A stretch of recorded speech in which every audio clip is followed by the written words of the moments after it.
The start for Class 10, the St David's Lighthouse Division. As we watch all of them now, the wind has shifted. It looks like a little J80 or something that got the good start. J125 had the best start of the fleet. I think that's this Brian Prince, and the little black overlapping jib there had the best start of the fleet right there. They're all legging it out over to this island beach to get out of the tide here. So we have some footage of the fleet that started before now. Looks like it's actually lightening up a little bit as they get off the beach a little bit here, Andy. Yep. All eyes on Comanche. It's pretty hard to pick out the two Class 40s out of here. Oh. I'm Nick Dana. I'm from Newport, Rhode Island, and I'm one of the bowmen on Comanche. Well, I'm looking forward to hopefully record-setting conditions. If we can do a record, then it would very much be worth it. You know, we're kind of racing the clock as we usually are with a lot of the races that Comanche does. So if we can get a record, that's what we're going for, and we're going to put everything into doing that. Right now we're doing a lot of last-minute jobs, essentially, you know, the last bit for heavy air stuff. So we want to make sure that everything's pretty bulletproof. Okay. And most of the stuff is just kind of finicky work, you know, fine-tuning, but there's a lot of it that's just in preparation for very heavy air. There's pictures of Comanche and hearing from the lovely Nick Dana, part of the Newport Shipyard family, as Comanche tack onto the line with 7 minutes to go now to the start. We've got 3 boats here we're looking at, folks, for the final start here at the Newport-Bermuda Race. We've got Comanche, the 100-footer, to our left, and the 2 Class 40s to our right. Those Class 40s... Horizon from Oak Cliff, and the Indigo Montoya, which is Mike Piper's boat. Indigo Montoya. I think that's what it says. You guys are watching history here in the making, because if I look at my little crystal ball, as Dennis Conner used to say, I see Comanche breaking the record for the Newport-Bermuda Race on this run. So you're going to watch a little history right here in the making as they start this race, because as soon as that gun goes, the official clock starts on the Comanche. Your time is my time. Pedal down. Every second counts for these guys. They're trying to break the record.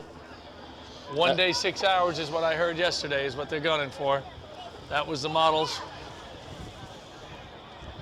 So Comanche doing about 12, 13 and a half knots upwind as they streak away from Newport and leave those 40s in their wake. We got some great pictures that we'll leave you with as the boats head off upwind. It's pretty wet and wild out here right now. We got about right now we got 29 knots of wind speed, 28 knots of boat speed.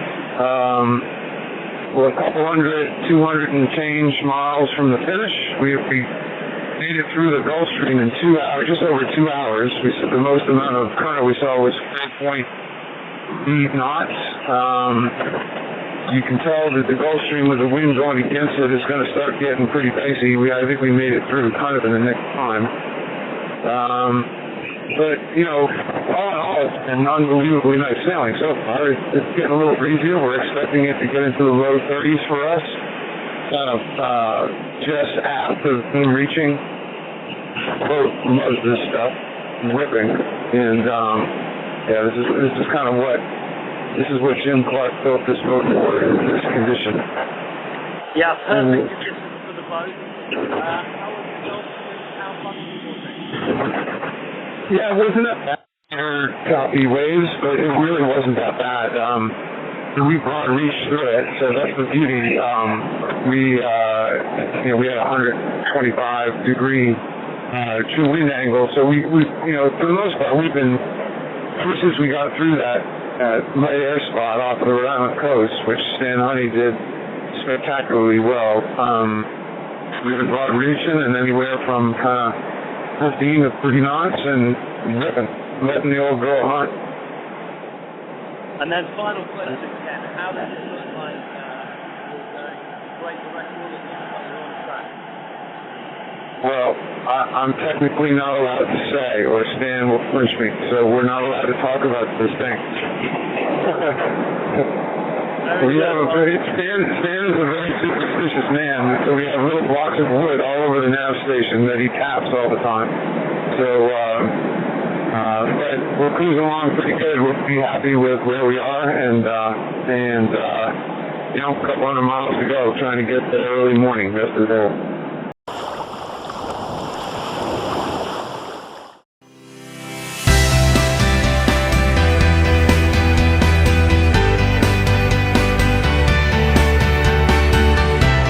We've had fairly soft conditions. It looks possibly even the lightest day of the week. So fingers crossed. I mean we're actually lying pretty well in the overall standings, and to some degree it's a trade-off. We're happy with where we are. So we've come here to enjoy the sailing.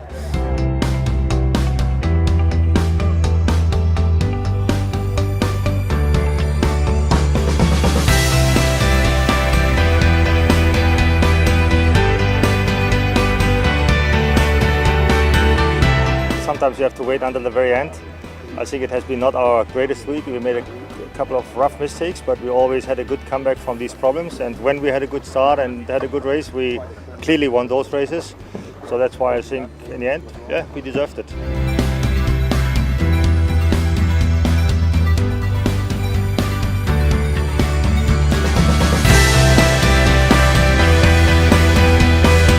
So it was a fight because we had strong wind and light wind, a mixture of everything, and at the end we won the event with 1 first, 1 second, 1 fifth, and today 1 fourth.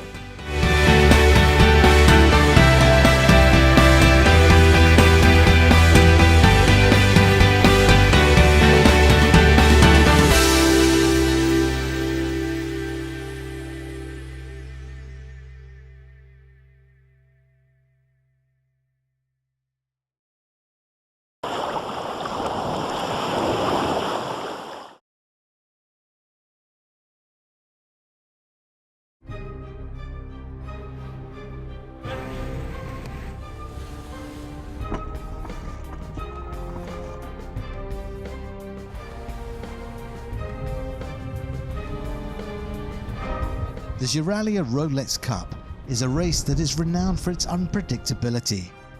Conditions can change from virtually no wind to ferocious squalls within a short space of time. Crews have to be prepared for anything and everything, and the 64th edition of this race lived up to its reputation.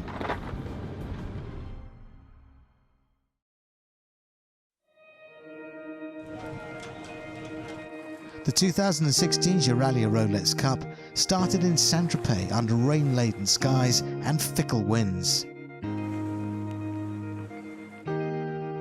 Magic Carpet Cubed, the line honours favourite, got off to a great start, leading the 268-strong fleet out of the bay on the first leg of the race to a mark off La Talla.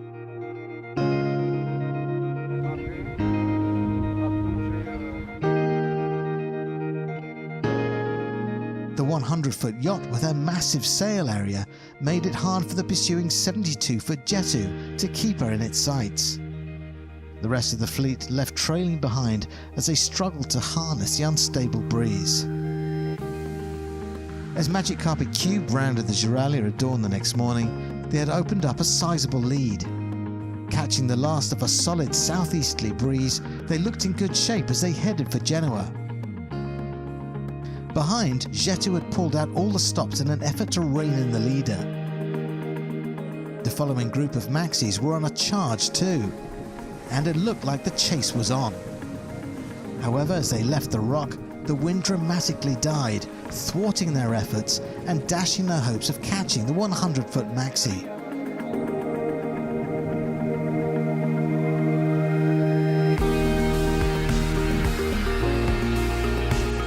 Sir Lindsay Owen-Jones's Magic Carpet Cubed crossed the finish line to take line honours victory in a time of 26 hours and 49 minutes. A satisfying result for the owner, who also claimed the line honours title in 2013. I think really this time it was this, every single move we made just happened to take us to the right spot. Sometimes looking for height, sometimes looking for speed, sometimes in between. All of that, we sailed a much better race this time, I think. Meanwhile, back at the rock, the race's unpredictable nature was evident. Some yachts sailed around Euralia without stopping. Some became trapped in wind holes. But few were wholly ready for what would follow. Overnight, a storm blew in, battering the remaining fleet with winds in excess of 35 knots. With many of the bigger boats already in harbour, it was the smaller boats that took the brunt of the attack. Amidst retirements and damaged rigging, for those that weathered the storm, the chasing southwesterly wind catapulted them precariously towards the finish line, and so greatly improving their chances of winning the overall race title on corrected time.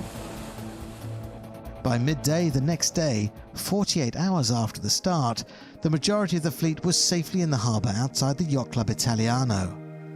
Now it was a waiting game to see whose courage and skill had earned them a place in Euralia race history.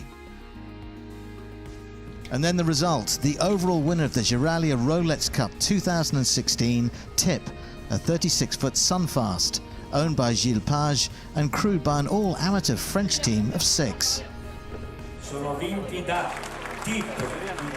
And so another memorable addition for the Mediterranean's oldest offshore race, as the event crowned the new champions at the Euralia Rolex Cup 2016.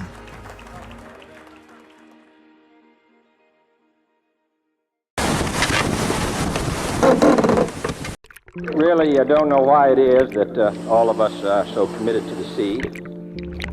I think it's because, in addition to the fact that the sea changes, and the light changes, and ships change, it's because we all came from the sea. And it is an interesting biological fact that all of us have in our veins the exact same percentage of salt in our blood that exists in the ocean. And therefore, we have salt in our blood, in our sweat, in our tears. We are tied to the ocean. And when we go back to the sea, whether it is to sail or to watch it, we are going back from whence we came.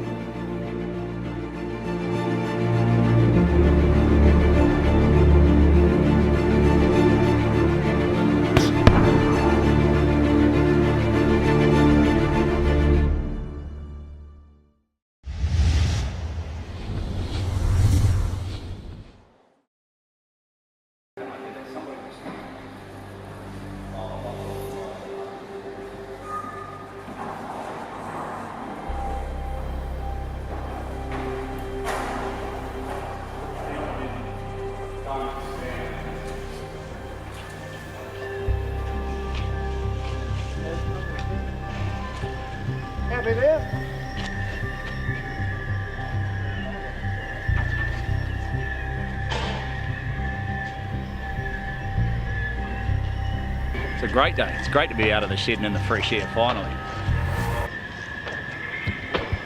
Well, we've been here since Christmas in the shed. What was steaming hot in the summer has turned to a cold, chilly place during winter. Now it's time to get out and enjoy some of those winter temperatures on the Harrika Gulf.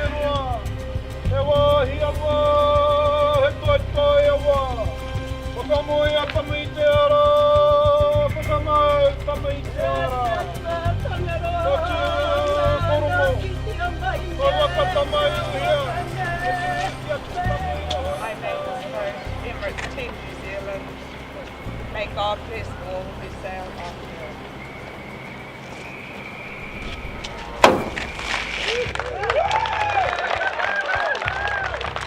Look, a massive effort has gone into this boat by such a huge amount of people, from initial drawings through to engineering, design, into manufacture, and now to see the boat on the water.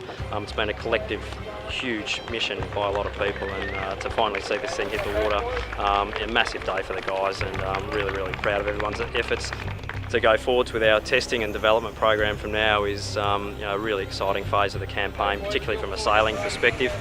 The speed aspect of these boats is going to be something to behold. Obviously, sailing around the Waitemata during winter in some stiff breeze is going to be a fairly big challenge, but something that I think the boys and myself are definitely up for.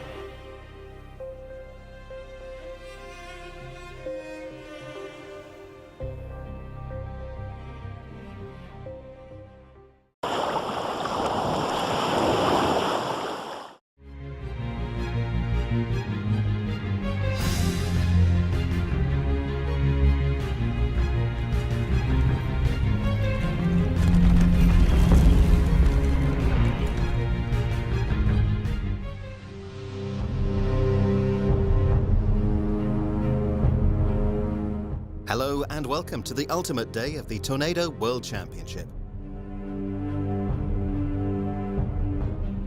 2 races remaining to crown the 2016 Tornado World Champions in the open and mixed divisions.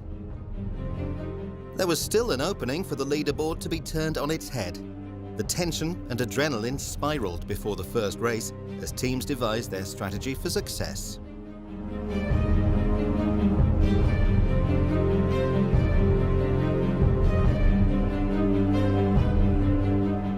This day is the final day, and we are close with the third and the fourth places, but we will try to get the medal.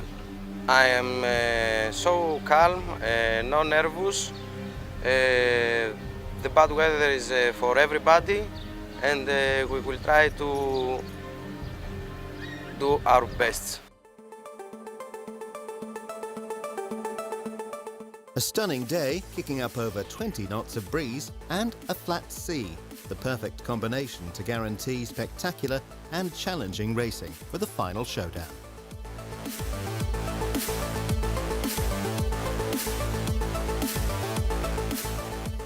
Defending world champions Pascalidis and Trigonis maintained their outstanding performance, racking up yet another race win to secure the world title with a race to spare.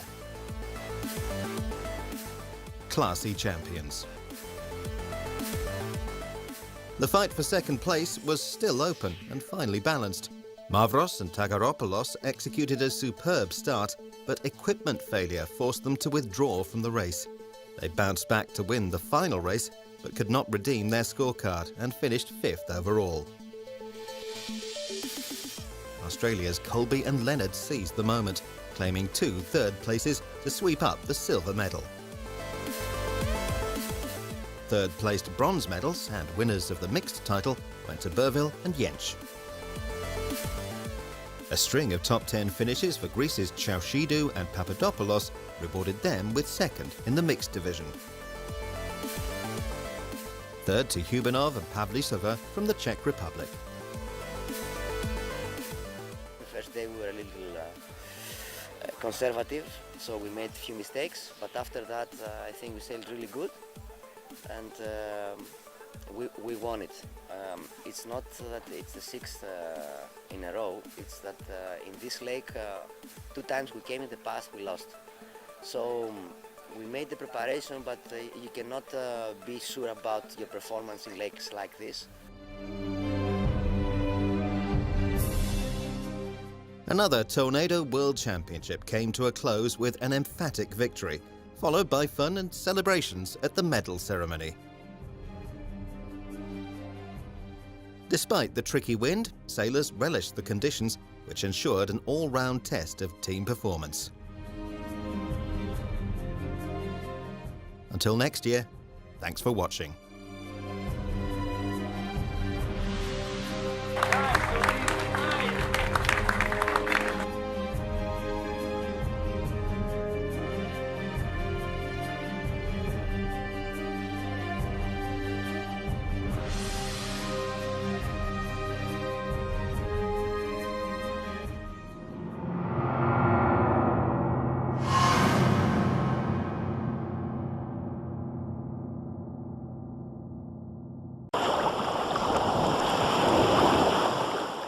The Sultanate of Oman's flagship Musandam Oman Sail had a tough mission in the Volvo Round Island race.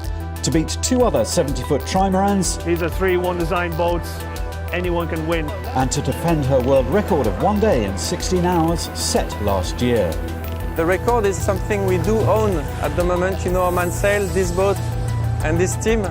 So it's something we don't want to lose. Ready to do around Ireland, Volvo around Ireland, so it's exciting to do this race. Fado 3 and Concise sailed brilliantly, swapping the lead throughout the tough 700-mile race. But near the finish, Musandam Oman Sail overtook for a prestigious win.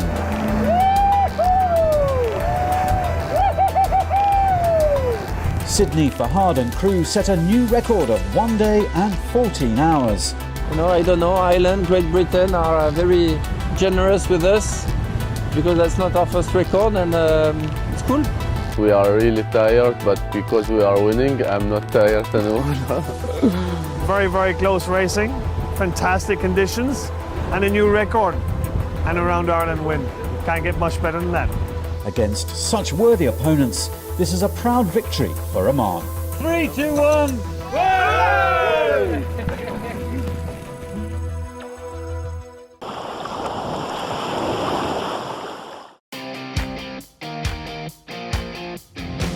A successful start on the racetracks in the Kiel Week with favourable sailing conditions, especially for the 29er. The youth skiff class was featured on the live arena course today, and among the best were the German brothers Johannes and Anton Sattler. Kieler Woche 2016 began with the welcome race. In the early morning, about 100 boats started in the inner fjord of Kiel, including the boats of the ORC classes, which are chasing the International German Championship. And it starts with a 24-hour offshore race, which finishes in Kiel on Sunday evening. So a happy mood and great atmosphere in Kiel Week. In the Audi Sailing Arena, you can see sailing action firsthand with live coverage from the Showcase Live Arena, with a supporting stage programme. So everybody is looking forward to the next 9 days of the world's biggest sailing event.